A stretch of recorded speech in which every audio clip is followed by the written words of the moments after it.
Hey everyone, Dr. Dane here with another Ionic 5 React and Firestore tutorial. Reminding myself, if you appreciate these tutorials, they're helpful to you, something you can do for me that's free for you and means a lot to me is you can subscribe to my channel, and I really encourage you to do that. And like the video, share it, tell people about it. Anything you can do would be great. Okay, so what we're going to do today is I'm going to show you, in the last couple tutorials, I've been developing a Firebase React, so using Firestore actually, React app in Ionic 5. There aren't too many tutorials about this, so it's kind of new territory. In this tutorial, I want to show you how you can just go get my code and run it and deploy it on as a PWA, as a progressive web app, as a Android app, as an iOS app, and just show you how deploying from a single code base to multiple platforms works to your advantage. And some of the difficulties that come up when you're doing that, and some ways to resolve those difficulties. So that's the plan. Let's get started. So I'll provide all links and everything you need, starting with the GitHub repo, which will be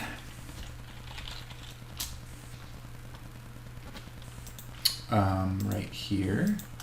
So instead of, I already have this repo obviously, but I'm just going to pull this version of it, and then you will have it become a link. There we go. You'll have it. It'll have the process the same way I have the process. So I think it's worthwhile to go this. So I'm just going to hit Control-C to copy that link. I'm going to go to my command line down here and open a nodejs command prompt. You want to go get Node if you don't have it already. I'll provide a link to that. And I've been talking about getting Node.js in all my tutorials, so I'm not going to go too into detail with that.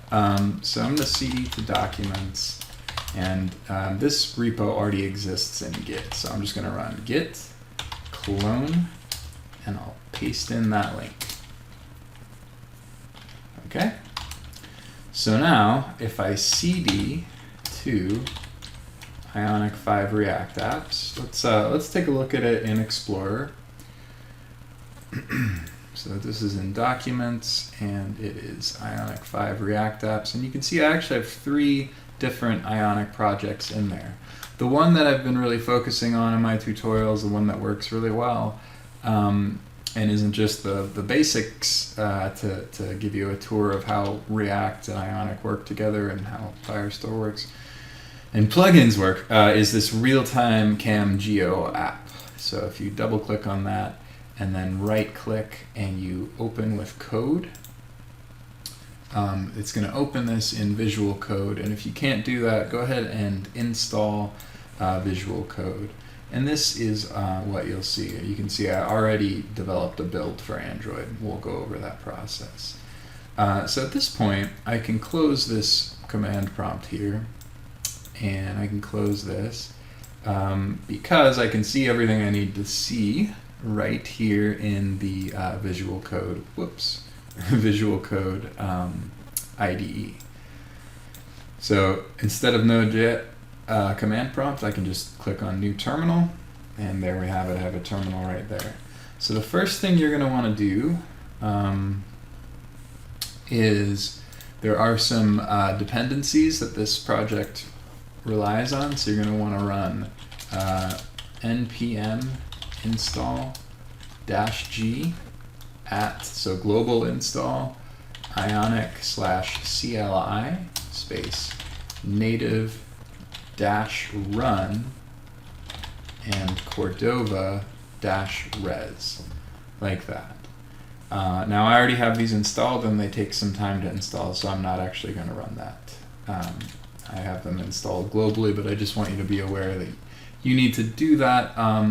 You might have permission errors if you run that command, So if you do, one thing you can do is open nodejs command prompt as an admin, like this, and then run that same command.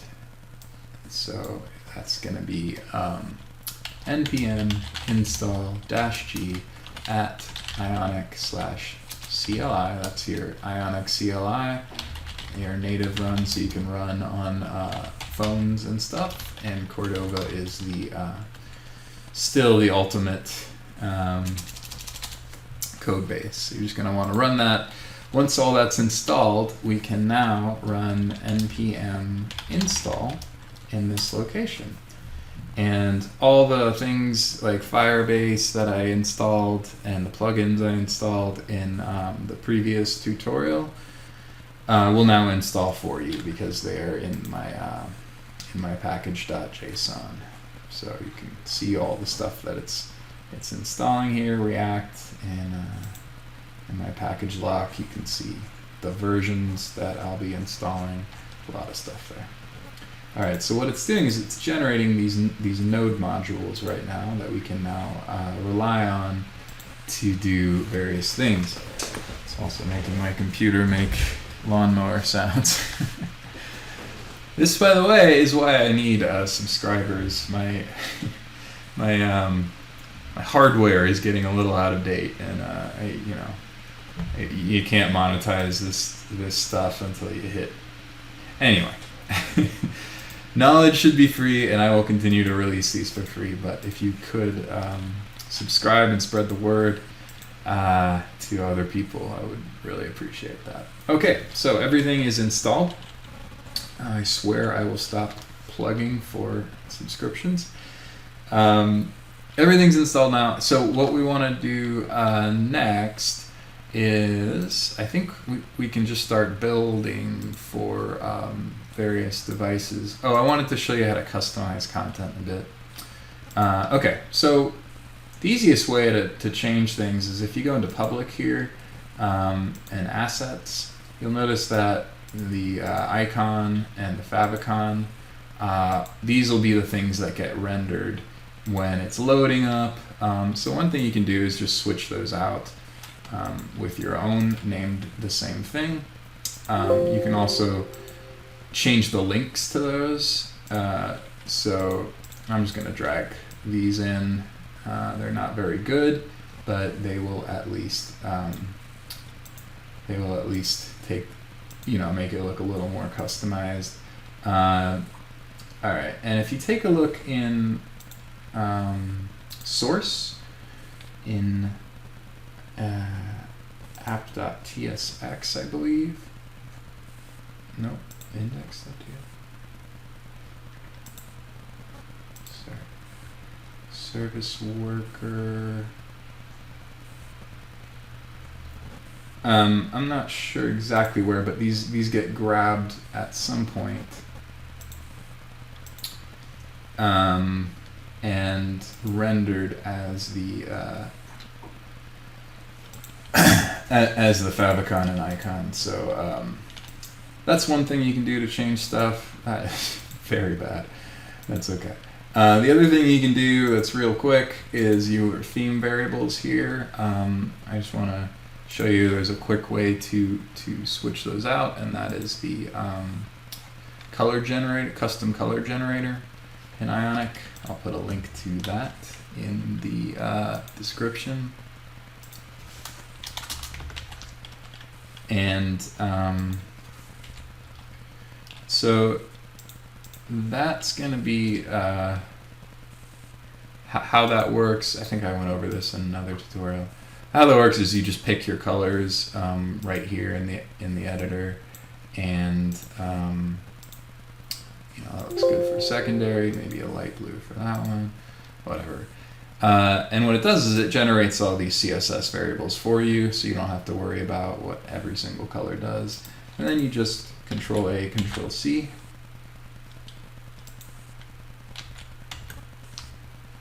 Oh, not sure I got that right. Copy these.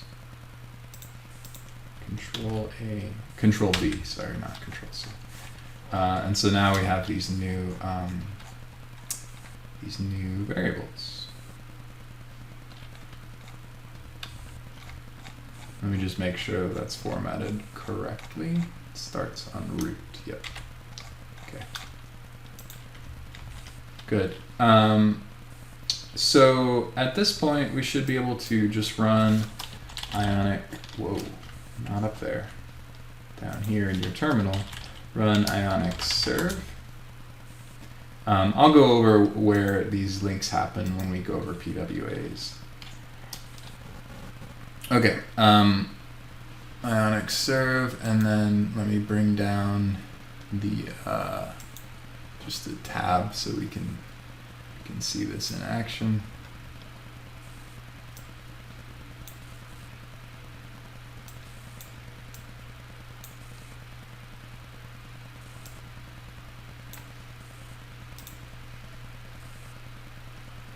All right.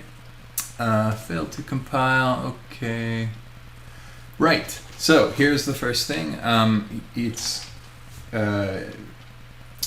is why I'm glad I'm doing this. So in React app env.ts, that's in my git ignore. So there's actually no variable configs in that. But that's where you actually want to store your Firebase configuration. So my Firebase configuration. And once again, to do that, you want to go to Firebase.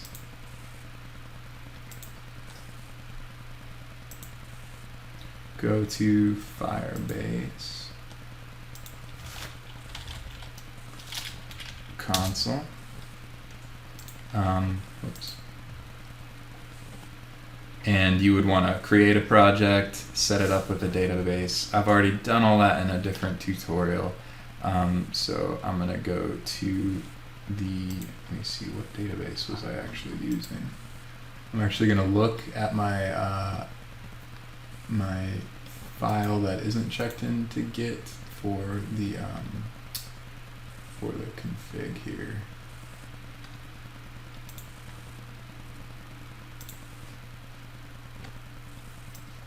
Alright, I'm going to copy that, paste it in here. So the one I'm using is called Real-Time Ionic 5, which is this one. All right, so to get those config variables, you can go to project overview, I believe, project settings, and then if you click on config, there's your config variable. So all I'm doing is exporting a function. Honestly, this isn't the best way of storing a config variable. Nothing I'm doing in these tutorials is directed towards security, so just keep that in mind. If people are interested and you comment and subscribe, I could probably do a authentication tutorial and security tutorial in the future. But for now, let's just get the database working. So I'm going to save that. And now we should actually see something render. There we go. And you see we have these custom fonts here. Now there's a lot of stuff in my database, and before I test, I actually want to clear that out. So I'm going to click on database here. And you see how we have all this data? I'm just actually going to, I want to add document. I want to delete. Let's just delete the collection. Get rid of everything. All right. And that's not actually going to matter because, so let's test it out. So here is the first entry. Blob, blob, blob, blob, blob, blob, blob. Let's add a location. Let's add a photo. This is going to be a photo of the inside of my computer, but that's okay. And then let's upload, and you'll see that it is automatically doing that. And now in our database, if we refresh, we'll have a whole fresh new data field. There we go. All right, so that's how you get the code from GitHub and get it up and running and do a little customization tweaks. At this point, I'm going to hit Control-C to break out of that Ionic serve because we are now ready to start deploying. So, let me see here. Go back. I like lists. They keep me focused. Where is my list? Okay, sorry. So here is the list. Let's talk about options for cross-platform support. So first of all, let's just build to a couple platforms. What you want to do first is Ionic Cap for capacitor, add, and then the platforms you want to add. So let's go ahead and add iOS. And notice that we only have an Android folder.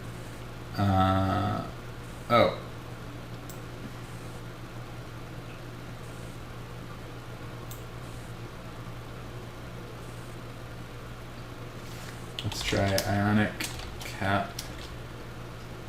Error.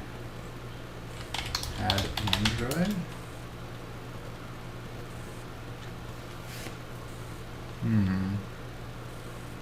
Please remove. Okay, so let's get rid of this build, and try that again. Ionic Cap add Android. Building to iOS is kind of a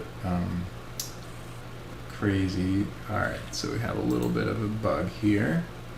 Capacitor could not find the web assets directory. Okay.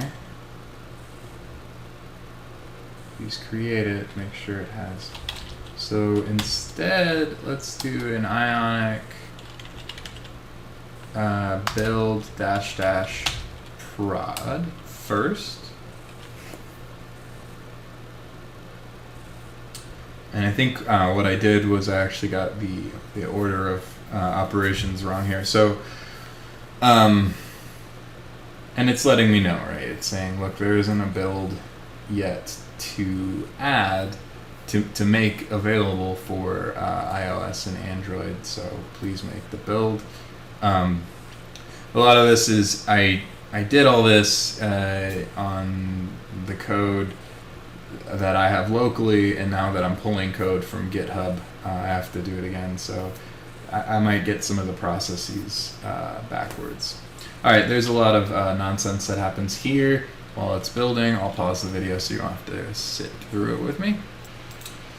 There we go. Okay, so we have a build folder, and awesome. Okay, so now we can do Ionic Cap add Android and see how it generated an Android file. And we can do Ionic Cap add iOS, and we should get a nice iOS file. I'll pause the video again while it does the dependencies. Okay, so let's go ahead and let's actually get this on an Android device at this point.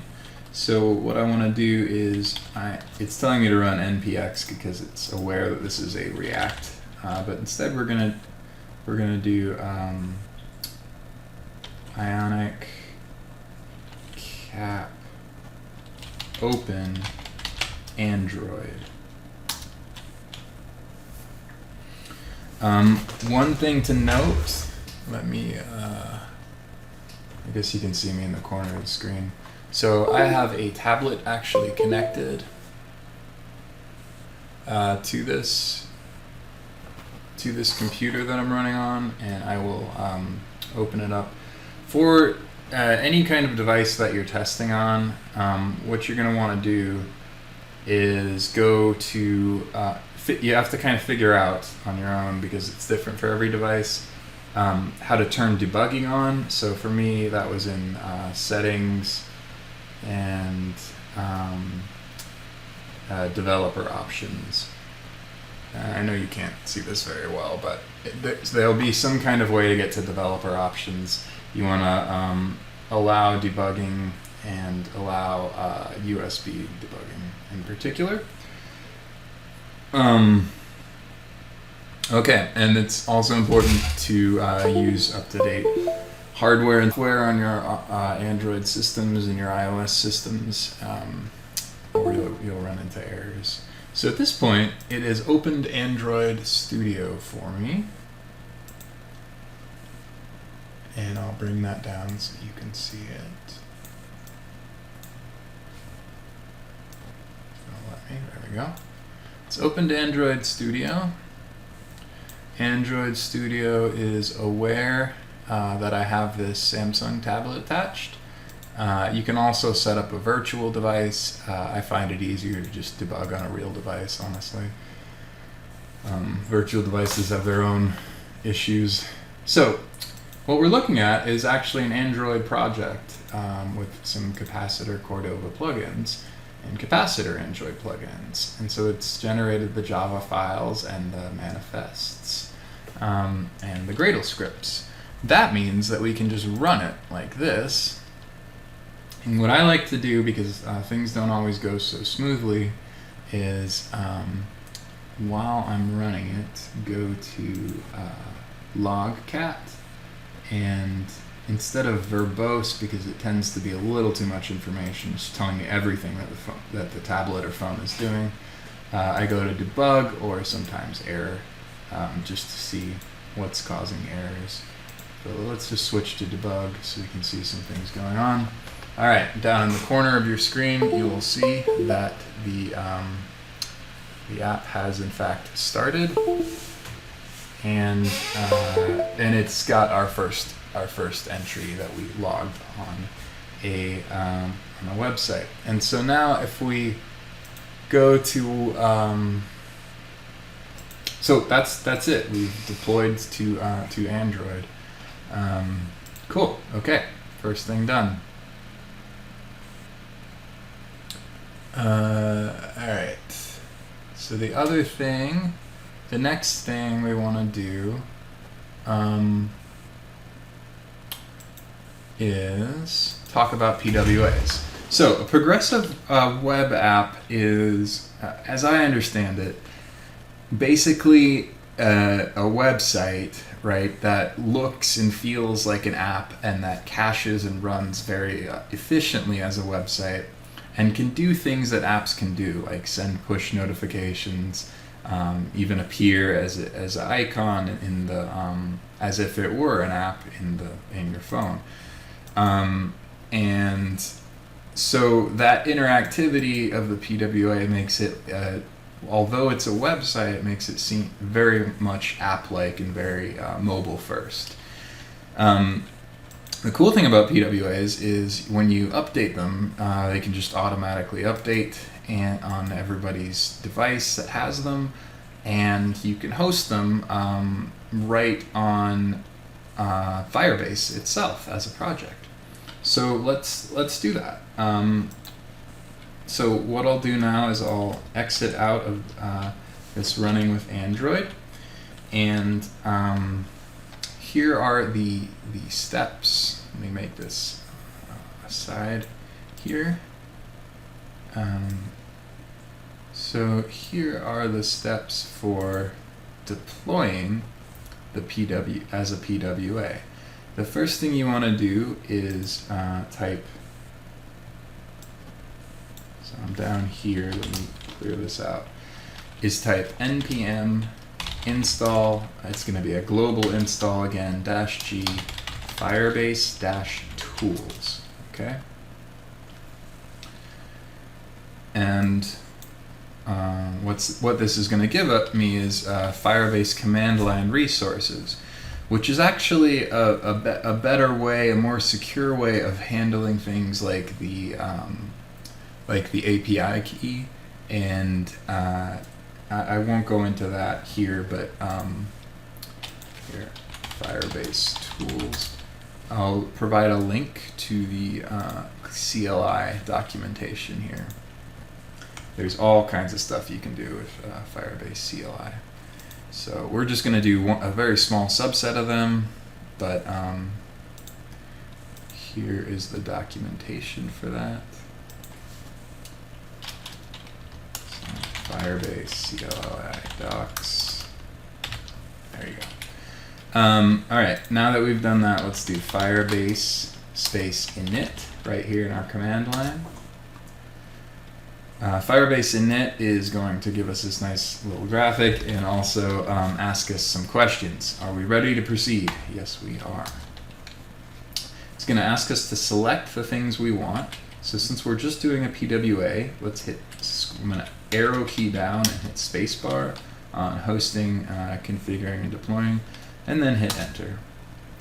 We're going to use an existing project, and it's going to give me a choice. The project that we're using as a database is the best option here, because we're already using that. So I'm going to scroll to, I already forgot, it was React Ionic, wasn't it? Let's take a look at my config here. Realtime-Ionic 5. Realtime-Ionic 5, okay. So that's the project we want. I'll hit enter. It's going to ask us if we want, what we want to use for our public directory. This is going to be build, I believe. Let me just double check. Yeah, public directory. So build, enter. It's going to ask us if we want to override something, our index.html, when we want to say no. Oops, we wanted to say yes to that. Oh, no. Want to say yes to the first one, no to the second one. Let's do that one more time. Firebase init correctly. Sorry. Ready to proceed? Yes. Hosting. So just in case you missed anything, we're going to use build as a public directory. We want to rewrite URLs. So yes to the first question, because it is a single page app. No to the second question. All right. Cool. So now all we have to do is, one last thing. Let's change. So you see I have this service worker. Service workers are a vital part of PWAs. They provide the ability to do the app-like things like send push notifications and the ability to dynamically change the code as a developer. So what we want to do is actually enable that. By default, it's if we go to app.tsx and index.tsx, you'll see by default we have unregister. So we're just going to change that to register and save it. And then we can write Ionic down here in our command line, Ionic build --prod, enter. That should be a lowercase I.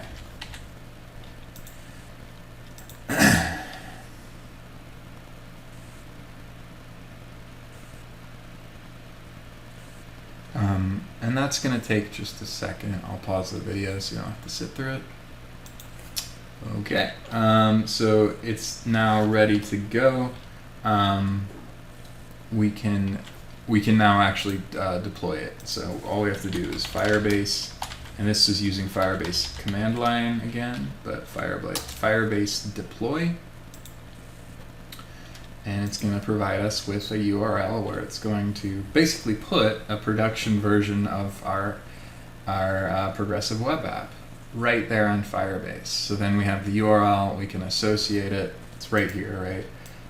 So I'm just going to grab that, Control C. You can take a look at it. It's up and running, and there's our first picture. Here's a PWA post. Let's add location. Oops, allow, take a picture, upload. All right, there's our PWA post. It just popped up, by the way, on my app. You can't see it, but it did.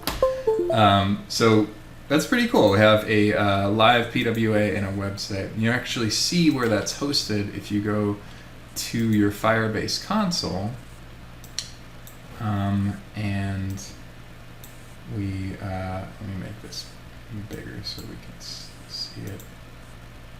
Make that come back. Whoops. Okay. Let's go there. Hosting. Let's give that a second. I'll pause the video. Okay, and so here it is. This is our actual app. So if I hit Control-Shift-I here, and just, I know the styling's kind of atrocious, but you can just see as a mobile, this is kind of what it looks like, right, on an iPhone 7. So that's kind of cool. Okay, Control-Shift-I, let's get out of there. And this is ionic5.web.app/home. So as you can see, I did this before with just to test things out. We can actually add our own domain to this. So I own danielhampikian.com. We could add that and do all kinds of cool things. So that's deploying a PWA. And a cool thing about this is as we update the code, we just redeploy it and it updates in everybody's device that is using it. So neat stuff. All right. Last thing I wanted to do is let me talk about building to iOS. So if you want to build to iOS, you, as far as I know, you actually need to do it with a Mac that is, and I've tested this with Ionic 5. It has to be the latest operating system. You have to install Xcode developer tools for Catalina or whatever operating system is the latest at the time you're using this. So you need Xcode and you need developer tools. Just like when you're building to Android, you need Android Studio, and you also need the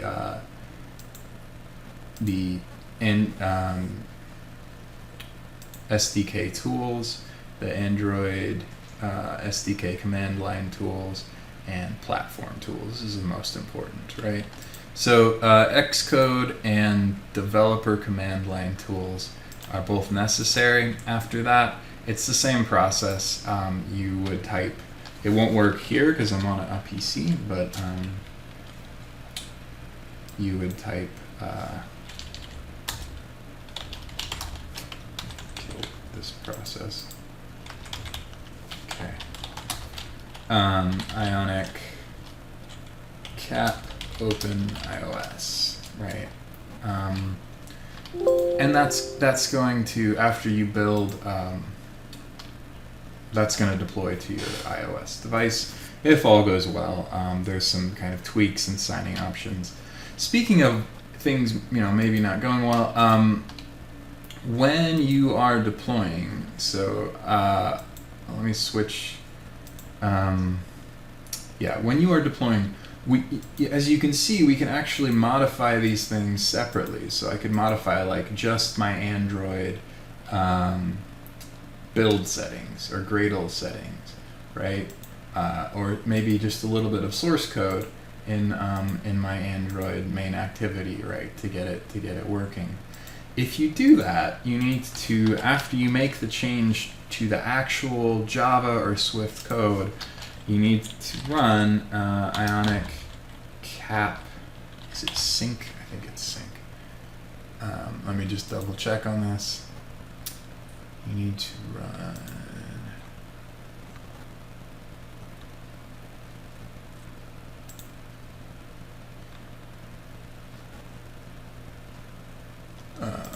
I think it's Ionic App Sync, but I want to get this right for you. Yeah, Ionic App Sync. Yep. So Ionic App Sync is going to synchronize the changes that you've made in Android to your overall build, but it's going to keep it in Android and not override the other things. If you make a change to your build itself, you can actually handle different things with isPlatform. So say in my add item, I wanted to check import. You know, I wanted to check if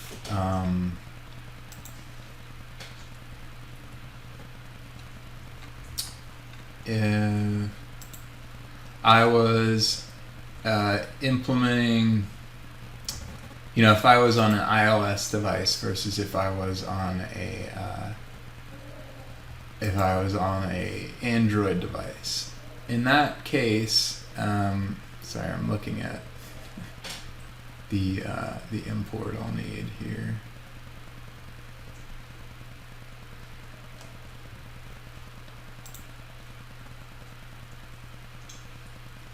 Let me pause for a second.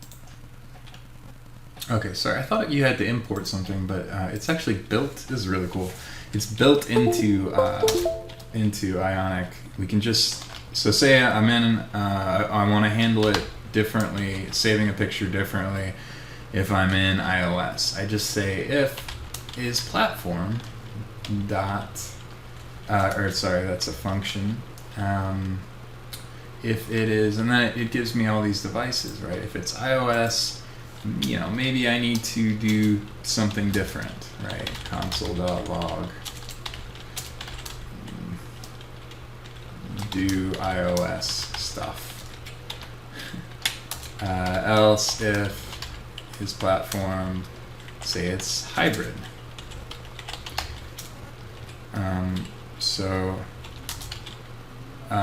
Then console.log do hybrid web stuff. Right? So sometimes there's like different ways of saving things to the file system or accessing the photo gallery that you might want to do. This is one way of handling it in one code base, right? So like right here before I even make the build, I'm handling whether or not I'm on an iOS or a Swift device. And that's kind of a better method. It saves some time instead of having to go through iOS and rewrite a little bit of native code and then write Ionic App Sync. Now we can just write Ionic Cap, what is it? Add? It's hard to remember these things. Ionic Cap Copy. So Ionic App Copy is going to copy those changes over into my iOS and Android builds and my Firebase build as well. So the differences in Ionic Copy, we're going from the single code base to the multiple different deployments. With Ionic Sync, we're going from a particular deployment and integrating back into our code base that change that we made to the particular deployment. Either way, you want to build again to production and deploy again, and you will have your app. All right. Last thing I wanted to go over is, let's say you just wanted to use this as a website and you wanted to throw it up on your EC2. You can do that, and I want to go over how to do that. There are two requirements. So EC2 stands for Elastic Cloud Computing. This means in AWS, basically a remote computer. So here's my AWS console. Here's my EC2s. For all this, you need a AWS account. You need to set up an EC2 that's capable of running a web server. And I'll provide a link to previous tutorials that I've done on that you can watch. You also have to have Node installed on your EC2 in order to get to run the npm install once we get it up there. I have a tutorial about how to get Node installed and how to run background processes as well, and that's number 2. All right, so what I'm going to do is open MOBA Xterm and connect to my EC2. So it's actually step 3. Connect with MOBA Xterm or other SSH tunnel. If you're on a Mac, you can just directly SSH into it. If none of that makes sense, do check out these 2 tutorials. They explain in great detail what I'm talking about. So we're going to just put some of these files up on my EC2. So let me drag moba xterm down. This is my EC2. I'm going to connect to it.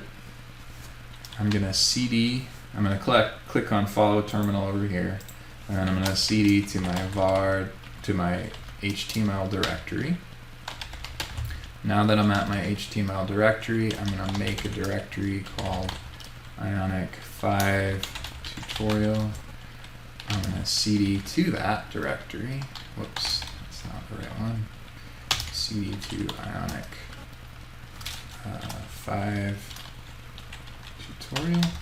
There's nothing in there yet. Okay, so what I'll do is, I think this is the easiest way of doing it. I'll just grab the documents here. Where is it? Ionic React App, Ionic Realtime. So the only things we need, don't copy node modules over because we're going to generate those, is the public, the source. We don't even need the build because we're gonna make that. You can leave the .gitignore. You want the capacitor. We're not going to be, well, we might use Firebase later. You can grab all the JSONs as well. And that's it. So we're just going to drag those over into this folder here. It's going to take just a little bit of time to upload. While that's happening, I'm going to actually check my, my background processes that are running, because I've done this before and I believe I need to shut down some of my processes. Let me go back. The command for seeing, it's something ps-eaf. It's going to show me all my processes. And I'm looking for one that is by Ionic. That's why I wish like you all could talk to me and be like, it's right there. Alright, so somewhere on a port we are running a server here. Oh, no, maybe I didn't actually keep it running in the background. I didn't do that step. Okay, good. So we're not running, I thought I was actually running a server already. But, all right, we've got all the things we need now, so we can run npm install. And what that's going to do is actually generate our node modules back. And I'll pause it while this happens. But you can see it's already starting to generate if you refresh that. All right, we got some warnings, but no errors, so that's good. Now we want to run, let's see, Ionic build -- prod.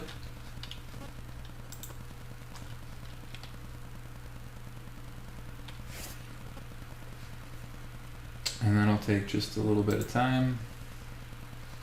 I'll pause it again so you don't have to sit there doing nothing like I'm about to. Alright, that took a little longer than I thought. Had time to play a quick guitar song, but the code did finally compile. So, as you can see, after the code compiles, it develops all these chunk.js files. And we can control exactly where this is hosted at. Right now, it's just going to be right here at the root.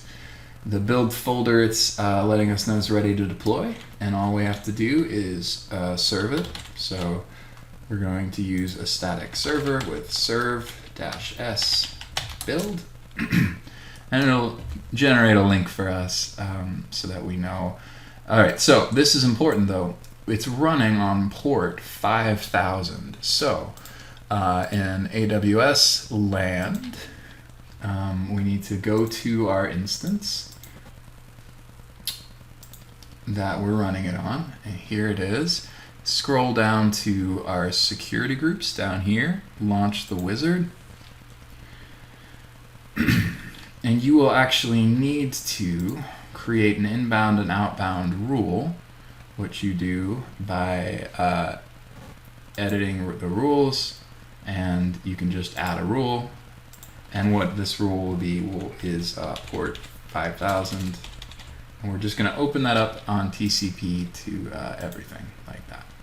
Okay, so I already have that rule in my inbound and outbound, but I just wanted to show you the process there.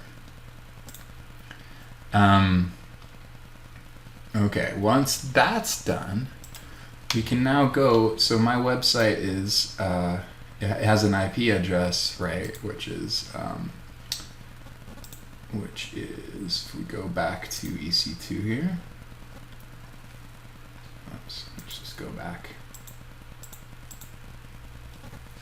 We go to my instance. I do have a public IP, so you could, of course, just copy that in. And because I have a domain associated with it through googledomains.com and then a record that points to it, it's going to take me to danielbekian.com, which is currently not loading. That's interesting. Okay, let's see what's going on with that. Oh, so what we want is HTTP, like this, and then port 5000. And there we go. We have the app now running. So testing app on EC2, and let's just add some content this time. So no picture, of course, but that is showing up there.